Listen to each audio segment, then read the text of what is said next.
Good afternoon, everyone, and welcome to Stock Market Today for Monday, December 29th. It's Alexis Garcia here, and the major indexes fell today as investors sold holdings into this holiday shortened week that will cap off 2025 trade. Nvidia and Tesla led the retreat, and there was a lot of volatility with the precious metals trades. That group has rallied to recent highs lately, but hitting some turbulence here as we finish out the new year. So, here with me to help break down everything you need to know about today's stock market is IBD Markets Research Director Justin Nielsen. So, Justin, what's going on? What day is it? What's happening? Yeah, it seemed like there was a little bit of a hangover, even though we hadn't had New Year's Eve yet. So I don't know if that was in anticipation. But yeah, especially as you said, the precious metals just really got slammed at the open. A lot of things did finish off their lows, but we'll cover a few things today that were looking decent, including Reddit, Vita Coco, and Eli Lilly. I do have a position in Eli Lilly. All right. Well, we'll get to those individual names, but let's just check in quickly on the major indexes. The S&P 500 finishing the day down 0.3%. The Nasdaq down 0.5%. The Dow down 0.4%, and small caps down 0.6%. So I'm going to get my charts up here, Justin. But we saw some solid gains last week during the Christmas holiday week. But you can see the S&P here edging slightly lower today. So thoughts on the market? And again, it's a holiday week. It still be business as usual on Wednesday, New Year's Eve, a regular day of trading on January 2nd, the day after New Year's. But there's still a lot of news coming this week. We've got Fed minutes, we've got potential Tesla Q4 deliveries coming up. So a holiday week, but no rest for the wicked out here, huh? Yeah. And on the technical side, what we had is last week, as you said, very strong, something that Ed and I covered on the Friday SMT, and we broke out to highs for the S&P 500. And again, one of the things that started the week off on Monday was that both the NASDAQ Composite and S&P 500 got their lows above the 21-day moving average line, and also the 50-day moving average line. So that was a good thing that happened. Now, maybe there's some resistance, right? Sometimes you hit those high levels and you don't immediately continue and follow on through that area. You just kind of rest a little bit, and this is where the handles get formed on cups with handles, or even double bottoms with handles sometimes. And we're maybe seeing that with some of the stocks too, that maybe came up a little bit quickly and now are taking a little bit of a break, and that would actually be constructive action. So while it's no fun to sit through some of that turbulence, it's in the end maybe not such a bad thing. But of course, that does presume that we do this little retreat and then blast through those resistance areas. If that retreat just continues and we start falling below the 21-day moving average line, below the 50-day moving average line, especially if we undercut the lows of a couple weeks ago, where we really kind of started getting some distance below the 50-day moving average line, that's gonna give a different look. Right now, we have higher highs potentially and higher lows. But if you start making lower lows, then that does suggest potentially a change in trend.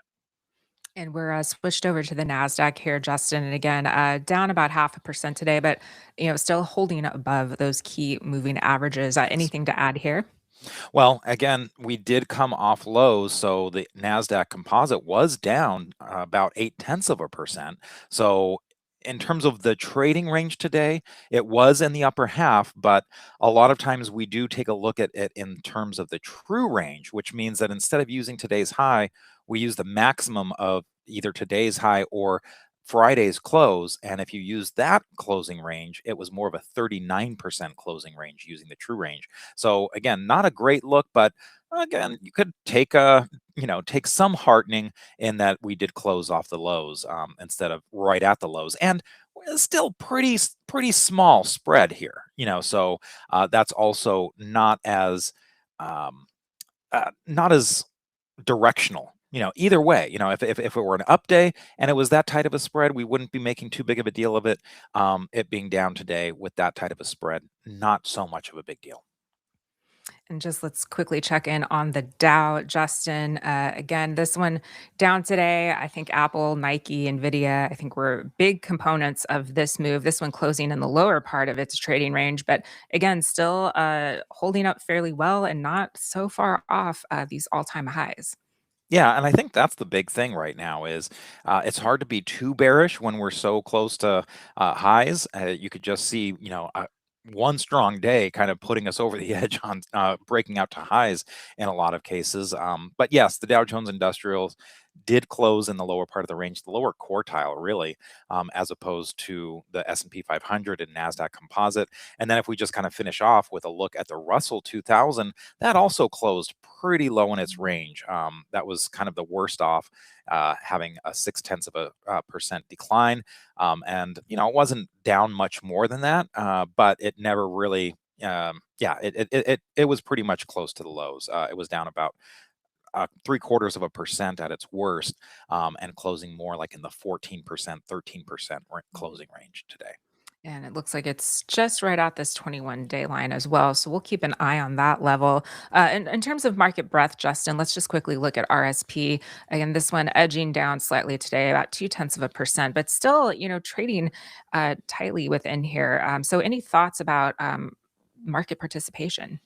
It's a little impressive to me because for a while there, it seemed like RSP, this equal weighted S&P 500, and the Russell 2000 small cap index were kind of marching in unison together. Whenever they had strong days, they were kind of doing that together. But lately, there's been a little bit of a divergence, whereas the Russell 2000 has been coming in a little bit more. The RSP has been holding up really nicely. This is something that it's worth taking a look at. And again, when you have the average stock that's doing pretty good. And when I say average stock, I mean the average of the top 500 in the nation. So when those are doing pretty good, I think that does speak highly of a strong market. And while there might be some of this sector rotation under the surface, that can be very frustrating for your portfolio, because again, some people are saying, hey, it was not a bad day at all for me. Other people, you had exposure to gold, yeah, it was, or silver, Not a it great day. wasn't a great day, right? So it really becomes a stock picker's market, and your results vary considerably depending on what stocks you have in your portfolio. But the RSP, it does kind of show, hey, a lot of stocks are holding up pretty nicely. All right, let's take a look at some sectors, starting with SMH, Justin. That's the semiconductor ETF. This one down about 0.5% today. And I'm assuming NVIDIA, part of that move. This one down at 1.2% today, Justin. But any thoughts on chips here? They're holding up. I mean, it's still, you're above your 21-day moving average line, you're above your 50-day moving average line, and in addition to Nvidia, you have some of the semiconductor equipment makers that are looking strong. We've been, keeping tabs on like KLAC, LRCX, and while they had down days today, they're still well above their 21-day moving average line. So again, like with KLA here, you're right up there at the highs. Maybe this is where you tack on a handle there. So it would potentially give people another chance to get into some of these names that have been actually, trending very nicely above their 50-day moving average lines for the last month. Let's just take a look at XLY. That's the Consumer Discretionary Select Spider ETF. This one down about 1% today. And Justin, I'm assuming Tesla here, a big part of that. This down about 3.3%, breaking below the 21-day line. But any thoughts here with XLY? Yeah, in terms of your 11 sector spider funds, this one was down the most, being down 1%. And yes, Tesla and Amazon together probably make up about 40% of this. So Tesla, with its move down and back below the 21-day moving average line, certainly weighed on this. But Amazon, not as much. That was pretty much flat. So if you also look at RSPD, that's the equal weighted of the consumer discretionary sector ETF. So same exact components, it's just they're equal weighted instead of having that heavy weight on Amazon and Tesla. And you can see that this wasn't down nearly as much, about half as much as XLY. So the average discretionary stock, consumer discretionary stock, wasn't hit as hard, but Tesla definitely overweight in the XLY, and that was taking a harder hit. Let's look at energy with XLE. This one up about 1% today. And again, getting right to this conjoined 50 and 21-day line.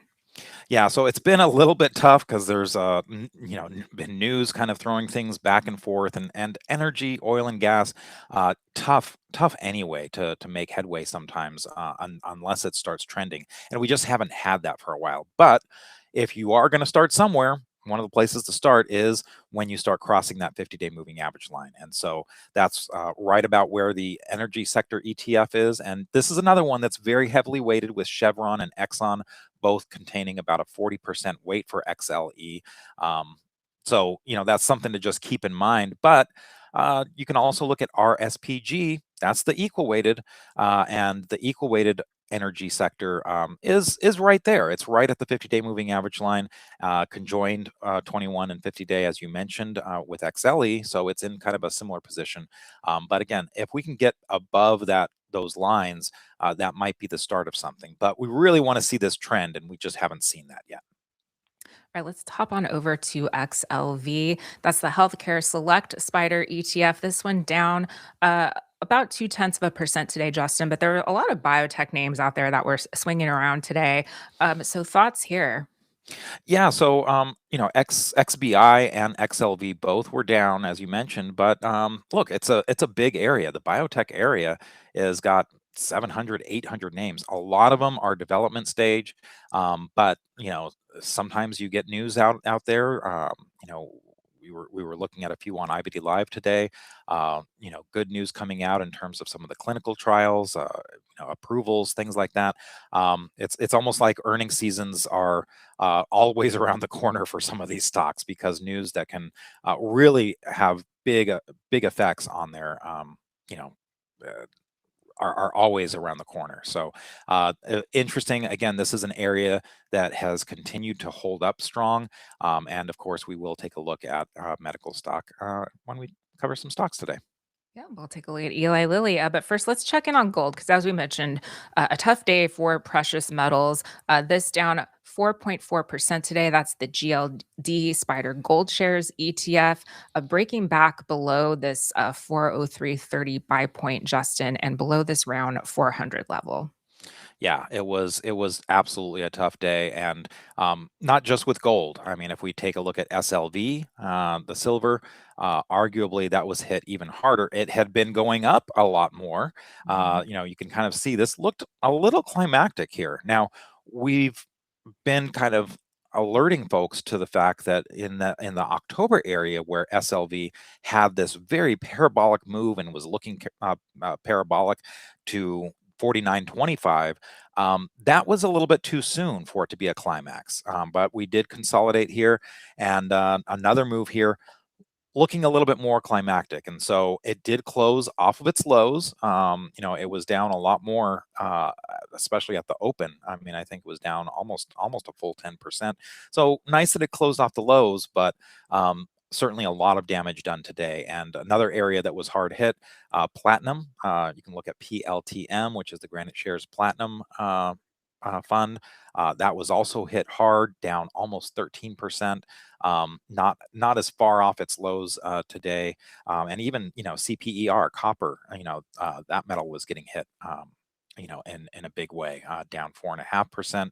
So affecting, stocks like SCCO and FCX in the copper space. So, yeah, take your pick. A lot of the metals were not doing well today. Well, let's move on to some individual stocks, Justin. And maybe Reddit was doing a little bit better today. That's ticker RDDT.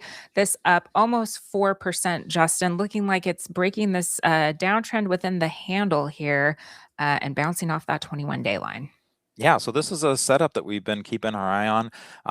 It looks like they're going to be going from losses and into a profitable territory. So you can see some very big estimates for 2025 and 2026, some really stellar growth in terms of earnings and revenue for the last quarter. So a nice fundamental picture here, and as you mentioned, a good technical side here too.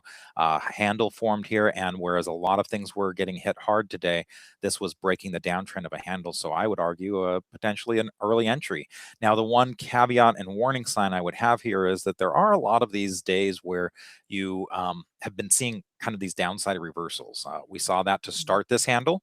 So right where you have the left-hand side there, yeah, that wasn't a great look as you broke out into not new high ground, but broke out above resistance and couldn't hold it. And look at what happened when it topped back in at 282.95. It was another one of those downside reversals. You saw that again at 230.97, kind of in the middle. If you consider this a double bottom, right in the middle there. So there it does have that habit of hitting resistance and getting turned away. But if it can hold that resistance and build on it and start trending, this is a stock that is set up when a lot of things are still baking, if you will. All right, let's take a look at ticker Coco. That's Vita Coco. They make coconut oil, milk, water, all sorts of fun products to hydrate you, which could be useful this week. I don't know. Uh, this one up 1.8% today, Justin. Again, just shy of some of these highs here around 55.29. So, what are your thoughts here? Well, look at how many of these days have just had tremendous amount of volume. Now, this is on the thinner side. It trades just under a million shares a day, and it's a $54 stock. But you see a lot of these spikes on the blue side, so that does suggest buying demand. I also like to look at the weekly chart. If we flip over there, you had this really strong move, and the stock just isn't giving any of that away. It's just really holding nice and tight up there. It's at a certain point you would kind of be a little concerned, trying to buy it up here because it's like, oh wow, it's really extended from its 10-week moving average line or the 50-day moving average line if you were looking at that chart, and it still is. But you can see that line is very quickly coming up to it. So you could see that because it's kind of taking this break here, maybe even forming a flat base potentially, but it's been real nice and tight, not giving up any of those gains. And you could easily see the 10-week moving average line and 50-day moving average line catching up to it. The 21-day moving average line already has to a large degree. So that does give you a little bit of a better way to manage your risk. Even right now, you kind of have the low as it crossed below the 21-day moving average line as an area where, look, if it falls through that, you would know you're wrong. So you're already in a position where you can manage risk a little bit better as opposed to a few weeks ago where it's sticking straight up in the air and it's like, okay, well, how far down could this go before it got support? And that just, again, makes it a lot tougher to manage that risk. Now you have some levels, and you could potentially be seeing another one here with yesterday or Friday's low. But yeah, let's look for that 55.29 breakout above that area. It would be okay if it's doodles around here a little bit longer along with the market. Especially one of the things we've been talking about is the first week of January sometimes can be a little Mhm. volatile as you get some folks that had a good year and they want to push off their tax burden to the 2026 tax year instead of 2025. So there could be some extra volatility here in the first week of January. And so if this just kind of sticks around here and then pops up, that's something that is worth taking a look at. So the bottom line is now's the time to do your homework, and this can be getting your watch list ready for as soon as January hits. If some of these stocks start looking good and the market starts looking better and breaking above those resistance areas, yeah, make sure you have your list ready. All right. Well, we'll be watching that 55.29 level here, Justin, or seeing if it sets up in that flat base. Let's wrap up with Eli Lilly. That's ticker LLY. This one, pretty much flat today, Justin. But again, we've seen some nice action. It's really made some gains after hitting this recent low here of 977.12 and really holding it. I think on the weekly chart, you can see it's just really tightened up here over the last few weeks. So, any thoughts here with Eli Lilly? Yeah, again, I do have a position in this myself. A lot of time that it's spent underneath the 40-week moving average line. Remember, the weight loss, drugs, NVO and Eli Lilly especially kind of took things by storm. Really strong move since 2023, and yeah, I was due for a break, and it took a real long break here. But now, as it got above that 40-week moving average line, and then had one last consolidation right around 800, and really popped strongly out of that, it's been really looking a lot better. And even this last pullback, while it wasn't fun, going back to the daily, I'll be honest, I lost my nerve. I had a lot of gains here, and It I was a was just pretty sharp seeing, pullback. yeah, yeah, it wasn't that it was so sharp. It was just like so persistent, day after day after day. It felt like a death by a thousand cuts. Because none of them were down necessarily that much, but it was just so persistent. And so I did buy back as this crossed back above the 21-day moving average line, and now again it's acting fairly well, tightening up here. And on a day where so many things were down, being up or flat even is that's relative strength right there. So it's good to see that this one was holding up well. And Yeah, this could be an area where you could get an early entry before it hits that 1100. It's not your typical, but I do also like exactly where it got that support right at the top of that base. When it came down to 977, it was right at the top of the previous base. And so far, it's acting very constructively, and I do like how it's tightening up lately. All right, Justin. Well, thank you so much for your insights today. I know, again, it's a short week, but I just want to toss out we do have Jim Ropel coming by next week to give his monthly market report. So I know you and Jim will be breaking down a lot of this come next week. Yeah, and he already shared some really interesting statistics on that first week of January, and he gave credit to Josh Darwin for that. But yeah, it'll be interesting to see how we'll be in our second trading day of the year. So we'll see how things start out, and we'll probably get some ideas of the things he's keeping an eye on. So can't wait for it. And then also, I should mention our own very own Hatman is going to be Yeah, on the podcast this week. So we're going to do that a little bit early. Instead of doing it on Wednesday as we typically do. I mean, does anyone really want to hang out and spend their New Year's Eve with us? Probably not. So I can we're imagine going to why do they that. wouldn't. Right. We're going to do that Tuesday. So we'll be live at 5 tomorrow, All right. Well, we'll be 5 p.m. watching Eastern. Justin 5 p.m. Eastern for the podcast tomorrow. Monthly market report will be next week on Monday at 5 p.m. Eastern. So mark your schedules, come back to it. But Justin, thank you so much. That's it for us today.